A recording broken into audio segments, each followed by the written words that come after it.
गर्मियों की चिलचिलाती दोपहर, दूर दूर तक फैले सूखे खेत, हवा में उड़ती धूल और बैलों की घंटियों की हल्की हल्की झनकार।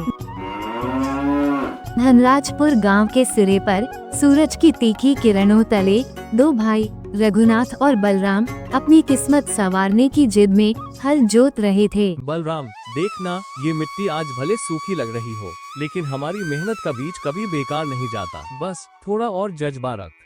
भैया, जज्बा भी खाली पेट से कहाँ आता है। दिन रात खटते हैं हम, फिर भी पेट की आग बुझती नहीं। उम्मीद भी तो तभी पनपती है जब कुछ हाथ लगे। तू हार मत मान, हमारे बाप दादा ने भी यही मिट्टी सींची है। मेहनत ही हमारा असली खजाना है। खजाना? गोपाल को देखो, 10 साल का हो चला, कभी एक मेले की सैर तक नसीब नहीं हुई। क्या यही है हमारी जिंदगी का रंग? दोनों चुप होकर फिर से काम में जुट जाते हैं। लोगों की थकी थकी चाल और गर्म हवा के झोंके माहौल को और भारी बना देते हैं। शाम ढल रही है। रघुनाथ का छोटा सा घर, गौरी चूल्हे के पास बैठी है। आग की लौ धीमी पड़ती जा रही है, जैसे उसकी उम्मीदें। आज फिर सिर्फ ये उबला चना, बच्चों के लिए कुछ मीठा या दूध तो हो। गौरी, मौसम बदलेगा तो फसल लहलहाएगी, बस थोड़ा और इंतजार से पेट नहीं भरता रघु। मैं तो जैसे तैसे ही गुजार लूंगी, लेकिन मोती की वो छोटी सी भूख कैसे बुझाऊं? और बलराम का घर, चंपा कपड़े धो रही है। शाम की रोशनी में उसका चेहरा थकान से भरा। बलराम, ये खेती हमें कहीं नहीं पहुंचाएगी। कुछ और रास्ता ढूंढो, वरना जिंदगी ऐसे ही सूखी रहेगी। तुम नहीं समझोगी चंपा, खेती हमारी जड़ है, हमारी शान। शान की कीमत भूखा पेट नहीं चुकाता। बच्चों को क्या जवाब दूं जब वो रोटी मांगे? अगले दिन खेत से लौटते हुए शाम की धूप झाड़ियों पर पड़ रही है और कुछ चमकती हुई किरणें किसी रहस्य को उजागर कर रही हैं। भैया, जरा ठहरो, वो देखो, झाड़ियों में कुछ चमक रहा है। दोनों सतर्क होकर पास जाते हैं। बलराम हाथ बढ़ाता है और एक बड़ा नीला चमकदार पत्थर निकालता है। अरे वाह, ये तो हीरा लगता है। हमारी किस्मत ने करवट ली है भैया। ये तो भगवान की मेहर है। चलो राजा आदित्य को सौंप दे, इससे पूरे गांव का भला होगा। राजा को देकर हमें क्या मिलेगा? ये तो हमारी मेहनत की देन है। तभी पीपल के पेड़ के पीछे से साधु महेश्वर निकल आते हैं, जैसे कोई पुरानी कहानी से। ठहरो बच्चों, वो रत्न मुझे सौंप दो। ये कोई साधारण हीरा नहीं, चमत्कारी है। धन दे सकता है, लेकिन लालच सब कुछ छीन लेगा।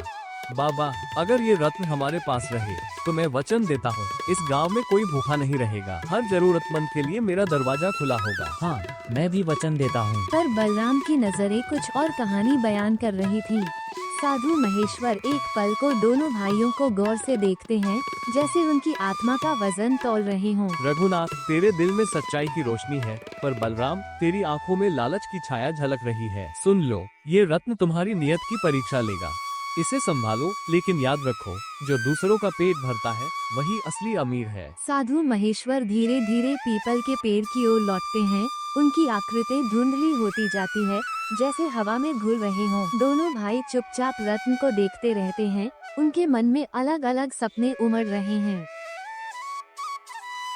कुछ महीनों बाद बलराम के दिन फिरते हैं। धन की बरसात, नई हवेली, नौकर चाकर और एक एक कर जमीनें खरीदना शुरू। बलराम, किसानों से ऊंची सूद पर कर्ज देकर उनकी जमीनें हड़पना ठीक नहीं, ये अन्याय है। मुखिया जी, इसे व्यापार कहते हैं। जो सौदा न मंजूर हो वो मना कर दे। मैं जबरदस्ती थोड़े कर रहा। 20 साल गुजरते हैं। अब गांव की आधी से ज्यादा जमीन बलराम के कब्जे में है। सिर्फ रघुनाथ का छोटा सा खेत बाकी बचा है। एक साल भयानक सूखा पड़ता है। नदियां सूख जाती हैं, खेत बंजर हो जाते हैं।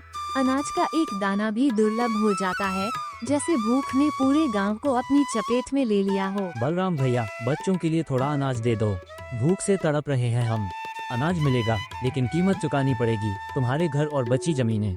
ये तो सरासर अन्याय है। तू अपना ही गांव लूट रहा है। अन्याय नहीं, सौदा है, जो मंजूर हो वही आए। निराश लोग रघुनाथ के पास जाते हैं, जैसे आखिरी उम्मीद। रघु, अब तू ही बचा है। राजा आदित्य से गुहार लगा, वरना गांव तबाह हो जाएगा। राजा आदित्य सैनिकों के साथ गांव पहुंचते हैं। हवा में न्याय की आहट। बलराम, सूखे की इस मुसीबत में अपने ही लोगों को लूटना घोर अपराध है। तुम्हारी सारी हड़पी जमीनें किसानों को लौटा दो, वरना सजा भुगतनी पड़ेगी। बलराम का साम्राज्य धराशायी होने लगता है, जैसे लालच का महल रेत का हो गया हो। बलराम का बेटा गोपाल गंभीर बीमार पड़ता है। इलाज में सारा धन पानी की तरह बह जाता है। भैया, मैंने सब गवा दिया। लालच ने मुझे अंधा बना दिया था। अब मेरे पास कुछ नहीं, बस हमें अपने छप्पर तले जगह दे दो। तू मेरा भाई है बलराम, इस आंगन में तेरे लिए हमेशा जगह रहेगी। आ, साथ रहेंगे। साधु महेश्वर फिर प्रकट होते हैं, जैसे सबक सिखाने आए हों। बलराम, अब समझ आया? असली दौलत खेत या हवेली नहीं, ईमान और मेहनत है। रिश्ते ही जिंदगी की असली जड़ है। गोपाल धीरे धीरे ठीक होता है। दोनों भाई फिर से खेत में साथ हल जोतते हैं। गांव में हंसी खुशी लौट आती है, जैसे पुराने दिन फिर से जिंदा हो गए हों। और दोस्तों, दौलत तो हाथ की मिट्टी है, लेकिन रिश्ते जिंदगी की जड़, मेहनत और ईमानदारी ही वो बीज है जो हर तूफान में फल देता है। अगर आपको ये कहानी पसंद आई हो तो इसे अपने दोस्तों और परिवार के साथ जरूर बांटें। हमारे चैनल बन्नी टून्स को लाइक, शेयर और सब्सक्राइब करें, ताकि ऐसी ही दिल को छू लेने वाली कहानियाँ हर बार आप तक पहुँचती रहें।